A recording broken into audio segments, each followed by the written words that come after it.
തെക്കൻ കേരളത്തിൽ ഇടത് സ്ഥാനാർത്ഥികൾ തെരഞ്ഞെടുപ്പ് പ്രചരണം ശക്തമാക്കി. ഇന്നും വിവിധ നിയോജക മണ്ഡല കൺവെൻഷനുകളിൽ സ്ഥാനാർത്ഥികൾ പങ്കെടുക്കും.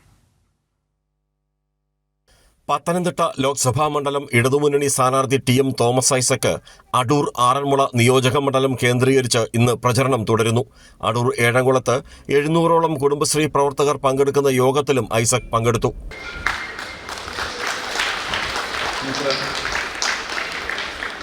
തിരുവനന്തപുരം ലോക്സഭാ മണ്ഡലം ഇടതുമുന്നണി സ്ഥാനാർത്ഥി പന്ന്യൻ രവീന്ദ്രൻ നെയ്യാറ്റിൻകരയിൽ ആശുപത്രികളിൽ ജീവനക്കാരെ സന്ദർശിച്ച് വോട്ടഭ്യർത്ഥിച്ചു. RMSന് മുന്നിൽ നടന്ന സംയുക്ത കർഷക പ്രക്ഷോഭത്തിൽ പന്ന്യൻ രവീന്ദ്രൻ പങ്കെടുത്തു. വൈകിട്ട് കഴക്കൂട്ടം വട്ടിയൂർക്കാവ് കൺവെൻഷനുകളിലും പങ്കെടുക്കും. കൊല്ലം ലോക്സഭാ മണ്ഡലം ഇടതുമുന്നണി സ്ഥാനാർത്ഥി M. മുകേഷ് കൊല്ലം ശക്തികുളങ്ങര ധർമ്മശാസ്ത്ര ക്ഷേത്രത്തിൽ പ്രാർത്ഥിച്ചു. ശബരിമലയിലേക്ക് കൊടിക്കൂറ കൊണ്ടുപോകുന്ന അംഗങ്ങളെ കണ്ട് ആശംസകൾ നേർന്നു. ചവറ നിയോജക മണ്ഡലത്തിൽ പ്രചരണം നടത്തും.